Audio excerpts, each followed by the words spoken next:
Hey, welcome to this video. Today we're going to do something a bit different. This project in question is Marceline's axe base. Now this was my first prop and I had no idea what I was doing. So let's start by tearing apart the original. Let's see how past me, 2012 me, did this prop. So let's start by removing the neck from the base, the body. Okay, it came out pretty easily. Let's just try to take off the edge. Okay, and it's all duct tape and paint. Okay, apparently I didn't know what I was doing. Moving on to the inside. Okay, it's all trash. Okay, all of it. Apparently past me had no idea how to do props. But hey, it's okay. Let's just try to salvage some of the parts. It's not a lost cause. I think I can save it. Okay, so let's start by keeping some of the pieces, like the face and the back of the axe. What I'm doing is drawing the axe onto an actual axe shape and drawing it a tad smaller than it originally was. As you can see, I'm eyeballing it, but trying to be as neat as possible. Okay, time to cut the pieces I drew and make sure they align. So they did align, so I can move on to the next step, which is tracing the axe onto a piece of paper and make it act like a sort of skin to the base. I glued the skin or paper of the base directly. I glued along the edges and the middle so it was sealed completely.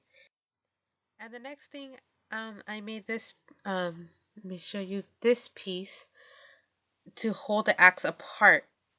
So you can see that I'm making sure how wide it should be.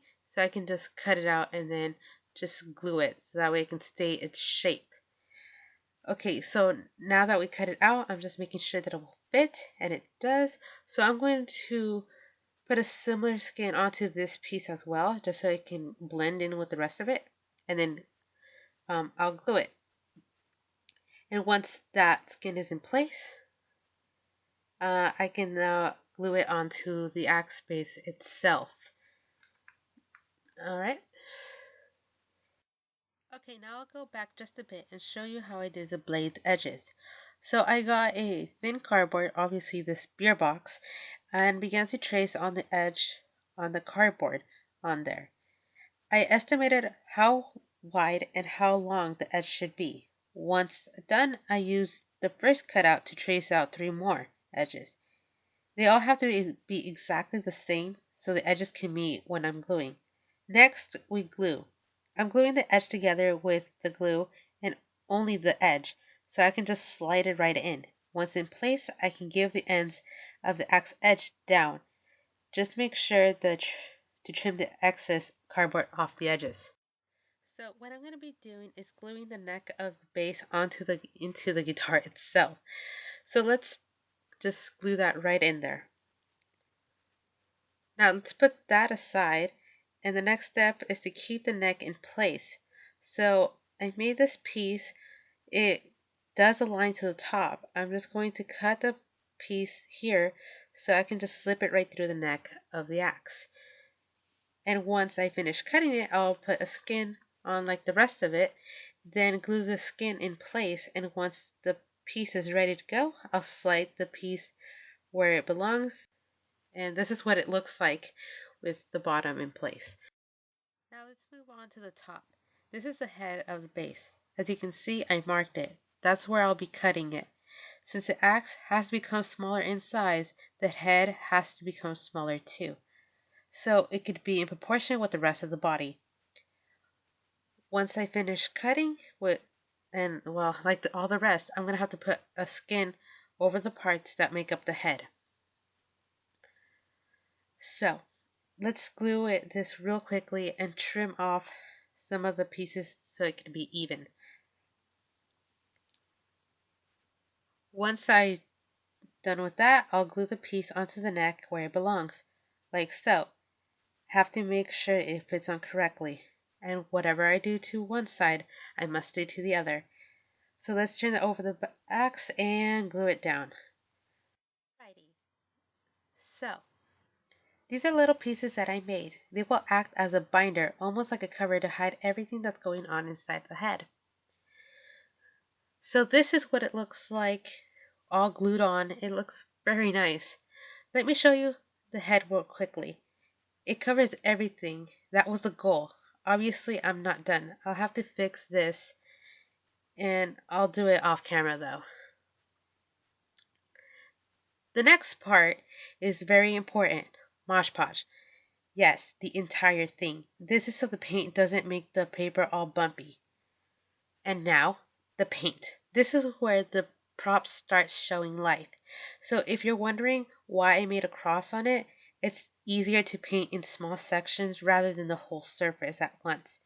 It's a weird thing I do, but it works. Can't argue with results. So now I'm painting the black outline to make the whole thing look cartoonish, like if I took it right out of the show. Also, side note, the silver pieces on there I copied from the original guitar. I just made them smaller on a foam board and then cut them out, then just painted it silver. Then glued them on here, obviously. Once the paint is done drying, that's right, Mosh Podge into the scene again. I made sure to coat everything just to give it that shiny appearance right at the end, because that's what, it looks pretty that way. Now, for the bottom part, I don't know what this is called, but this is usually where the strap pin is, so I'm assuming this is a strap pin. So for this, I used a bottle cap, and I made a hole in it with an owl. Then I'm just gonna glue the piece right in. To create the piece, I used two different shaped dowels. One I cut, it was pretty thin that I could just cut with scissors. The other one, I had to whittle down, then cut it, and after that, the piece is glued, and then I just painted it silver. Now for the last part, the turning keys. For this, I used a wooden dowel and a white foam sheet, which I then cut to the shape that I wanted. There was a total of 8 pieces. Now I just glue them, put Mod Podge, then paint, then put Mod Podge on the keys one more time, then let it dry. It sounds tedious, I know, but it's worth it. Once I finished, I ended up with this. For the dials, I grabbed bottle caps and then painted them silver, and then glued them down. Nice, right? Looking at this now, I see how much I grew as an artist. It went from knowing nothing to knowing a few tricks here and there. I'm happy how it came out, and even if I know some things, it doesn't mean that I stop learning. I'll continue doing these new projects and putting my skills and knowledge to the test. Thank you so much for watching. Give this video a like if you did, and subscribe to get notified when I post a new project. Thanks for watching. Until next time, bye!